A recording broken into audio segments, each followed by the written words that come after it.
చాలా మంది తెలుసుకునేటువంటి విషయం ఏంటంటే, ఒకవేళ నాకు ఏదైనా హెల్త్ ఇష్యూ వస్తే అది రాకుండా లేదంటే పోస్ట్ పోన్ చేసేలా ఏమన్నా చేయొచ్చా? ఖచ్చితంగా చేయొచ్చండి. సో మనం చేసే మేజర్ వర్క్, ఇప్పుడు ఐరిస్ అనాలిసిస్ చేస్తాము. ఐరిస్ అనాలిసిస్ చేసిన తర్వాత ఉపయోగం ఏంటి? మీకు అది రాబోతుంది ఇది రాబోతుంది అని చెప్పేస్తూ ఉన్నాం అనుకోండి, వచ్చే ఛాన్సెస్ ఉంది అని. బట్ దానికి సంబంధించిన ట్రీట్మెంట్స్ కూడా ఉంటాయి.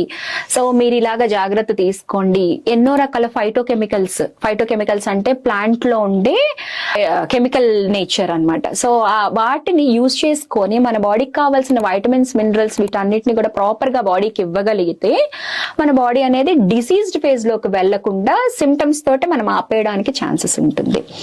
అంతెందుకండి, డయాబెటీస్ గురించి మాట్లాడుకుంటూ ఉంటే ఎంతో మందికి ఈ రోజు డయాబెటీస్ ఉంటుంది. పాపులేషన్ ఎక్కువ అయిపోతుంది, డయాబెటిక్ పాపులేషన్.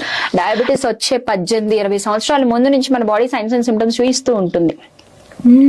దాన్నే మనం అలోపతి బ్యాక్గ్రౌండ్ లో చెప్పాలి అని అంటే ఇన్సులిన్ రెసిస్టెన్స్ అంటారు. సో ఇన్సులిన్ ఉన్నా గానీ మన బాడీ సెల్స్ తీసుకోకపోవడం. సో అప్పుడు కూడా మన బాడీ చాలా సైన్స్ అండ్ సిమ్టమ్స్ చెప్తూ ఉంటుంది. సో అలాగా ఆ సైన్స్ అన్నిటినీ కూడా ఇంటర్ప్రిట్ చేసుకోవడము, ఐరిస్ ని మ్యాచ్అప్ కోరిలేట్ చేసుకుంటూ వీళ్ళకి ఎంతవరకు ఇప్పుడు నా దగ్గరకు వచ్చే టైంకి ఆల్రెడీ ఇన్సులిన్ రెసిస్టెన్స్ ఉందా, సో వీళ్ళ జెనెటిక్స్ లో ప్యాంక్రియాటిక్ ప్రొడక్షన్ తక్కువగా ఉండడం వల్ల కానీ ఇట్లా ఏవైనా నాకు సైన్స్ ఐడెంటిఫై అయితే అన్నిటినీ మ్యాచ్అప్ చేసుకొని నేను కోరిలేట్ చేసుకొని వాళ్ళకి ఒక ఇన్ఫర్మేషన్ ఇవ్వడము అండ్ ప్రివెంటివ్ మేనేజ్మెంట్ మీద హెల్ప్ చేయడం జరుగుతుంది.